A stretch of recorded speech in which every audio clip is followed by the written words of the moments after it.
Lots of new developments are going on at Gulf State Park and Gulf Shores. Plans are in the works to rebuild a conference center. There are already some new attractions as well. Here to fill us in on what's all going on, we have Randy Jenks with the Alabama Department of State Parks. Good to see you, Randy. Good morning, Joe. Appreciate you having me on. Hey, thank you so much for coming in. So this is an exciting time for the Gulf State Park. So much going on there. Fill the folks in. Well, a lot going on. Plus, we're going into that famous 4th of July holiday. It is famous. As you're probably aware of, the legislature completed all the legislation and paved the way for us to rebuild a new convention center. Right. You know, our old convention center was blown away back during Hurricane Ivan in 2004.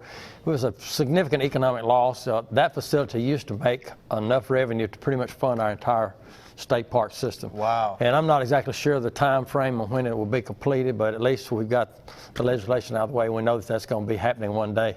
What types of things will this new convention center be used for? Well, the main thing is going to be a convention center. Since the Gulf Convention Center we had was blown away, all these groups and organizations that used to come down here and have their annual and semi-annual meetings have gone to other states because we don't have enough facilities down here on the beach to accommodate them. So that's going to be the main thing. We're going to recapture those Alabama dollars and keep them in Alabama, where as opposed they've been going to other states. Plus the lodge facility that'll be there for all Alabamians to come and stay right there on the beach. And it's my understanding it'll be a high-rise facility instead of a sprawled out facility like we had. So the footprint of the beach area will still be there. Basically 2 miles of uninhabited beaches for the people of Alabama to enjoy.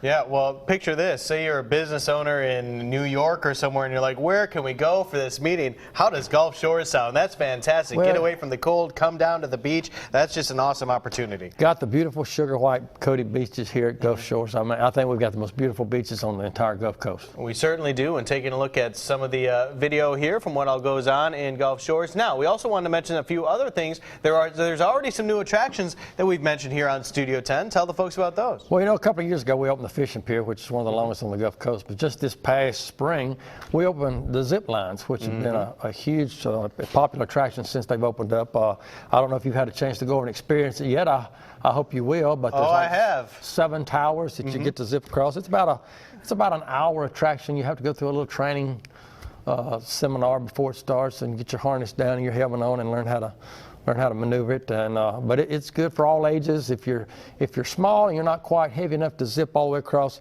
there's always an attendant to come get you, bring you into the next tower so you can continue the fun. Yeah, one of the things that's neat about it, which I truly loved, is what you were talking about before, the great scenery in the area. You're not only going on a zip line, but you get to look around at the Gulf of Mexico, and then the other side there's a lake and everything. So it's really fantastic. You got to go check it out. Actually, get to zip across part of Lake Shelby there. Lake Shelby, that's right. So a lot going on. Anything else we need to mention? Yes, one more thing. Okay. This past weekend, we lowered our green fees at our golf course. The Refuge is the name of our golf course there at Gulf Shores State Park.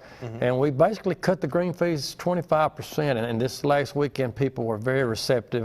What we're trying to do is to get our local players to come back and support the golf course there at Gulf State Park. So, you know, we've lowered them down to $24.99. That doesn't include a cart because some people still like to walk the course. But basically a 25% a decrease in those green fees, and man, this last weekend people responded. We hope they'll continue to do so throughout the summer. This special runs to the end of the year, and I've got a feeling it's probably going to hold beyond that if the response stays positive. Is that going to help me shoot even par? I'm sure it will. Yeah, anytime you're saving money, it makes your game better. Okay, all right, that is a scientific fact. All right, so lots going on at the Gulf State Park, and of course, if you want to learn more, we posted some information on our website as well as a link to their website as well. So thank you so much for coming in. It's good to be in the Port City, Mobile. Thank you for having me on. All right, thank you so much for being here, Chair.